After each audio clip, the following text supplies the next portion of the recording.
Halo pemirsa yang berbahagia, kula nuwun kembali berjumpa bersama channel Ari Poncowolo untuk mengulas kisah-kisah pewayangan Jawa. Pada video kali ini akan mengulas tokoh pewayangan yang berusia cukup panjang atau bahkan bisa dibilang sangat panjang, Kapi Jembawan. Simak terus, jangan kemana-mana.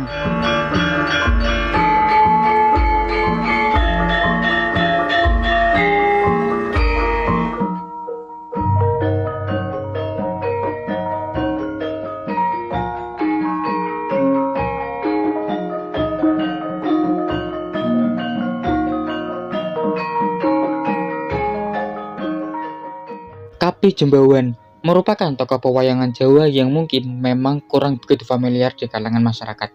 Maka dari itu, mari mengenal tokoh pewayangan Jawa yang satu ini. Ya, Kapi Jembawan, tokoh pewayangan yang masuk dalam jajaran tokoh-tokoh yang berusia sangat panjang, karena merupakan tokoh lintas zaman, yang mana diceritakan hidup mulai pada era Ramayana, bahkan masih hidup juga pada era Mahabharata.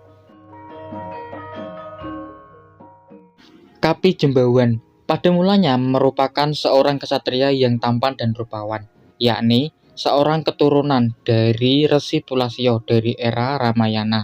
Nah, pada kala itu, Raden Jembawan merupakan seorang cantrik dari Resi Ragutomo.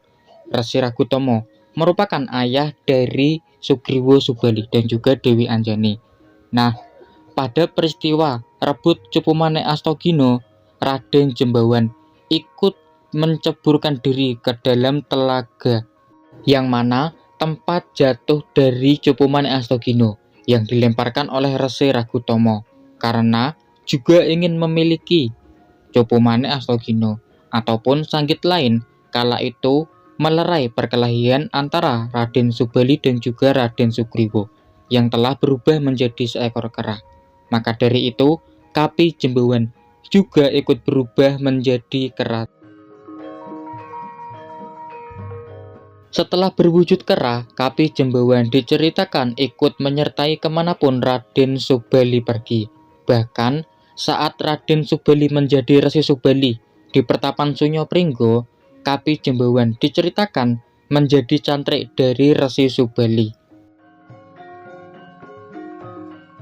Setelah itu, Kapi Jembawan diceritakan mengabdi kepada Prabu Sugriwo di kerajaan Guwo Kiskendha.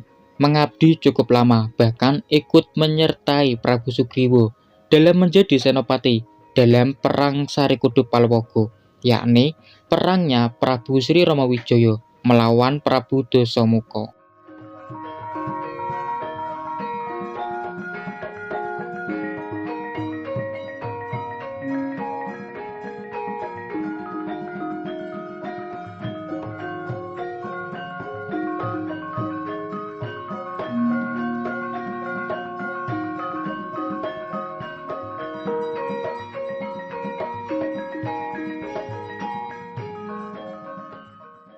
Salah satu lakon khusus yang memunculkan Kapi Jembawan adalah pada era setelah Perang Sarikudhup Palwaga, yakni lakon Raden Lesmana Kembar atau Kapi Jembawan Rabi.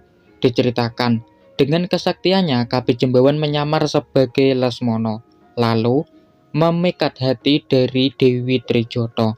Maka pada kala itu Prabu Sri Ramawijaya yang kebingungan akan siapa Raden Lesmana yang asli hendak menghukum keduanya. Maka dengan sifat kesatrianya, Kapi Jembawan membongkar penyamarannya.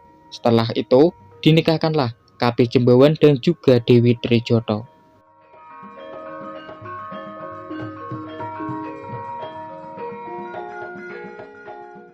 Di usianya yang sudah tua, Kapi Jembawan diceritakan juga mengabdi kepada Raden Surasena, yakni keturunan dari Prabu Batlawa, yang mana Raden Surasena diceritakan mengabdi kepada kerajaan Hastinapura hingga diberi anugerah yakni berupa hutan bojo dan dibabat menjadi sebuah kerajaan. Raden Surasena menjadi raja pertama dari kerajaan Bojo, yang berikutnya menjadi kerajaan Mandura. Nah, pada saat itu Kapi Jembawan diceritakan menjadi juru kunci dari kerajaan Mandura, yakni petilasan Astana Gadamadana. Kapi Jembawan juga diceritakan masih mengabdi pada kerajaan Mandura sebagai juru kunci petilasan Astana Godamadana pada era Prabu Baladewa. Diceritakan pula, Kapi Jembawan merupakan mertua dari Prabu Sri Bathara Kresna, raja dari kerajaan Dwarawati.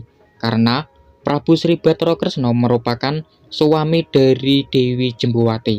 Dewi Jembawati merupakan putri dari Kapi Jembawan.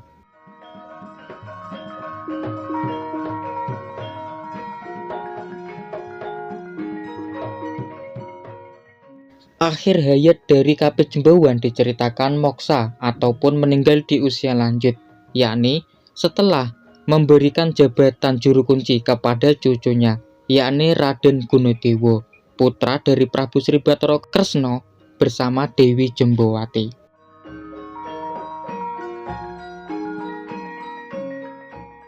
Demikian ulasan mengenai tokoh pewayangan Jawa yang mungkin kurang begitu familiar di kalangan masyarakat, Kapi Jembawan. Namun diceritakan tokoh ini masuk dalam jajaran tokoh-tokoh yang mempunyai usia sangat panjang, yakni tokoh lintas zaman. Semoga video ini bermanfaat. Mohon dukungannya dengan komentar pada video ini dan juga subscribe channel Ari Poncowolo untuk video-video lainnya seputar pewayangan Jawa. Terima kasih atas waktunya menyimak. Sampai jumpa lagi.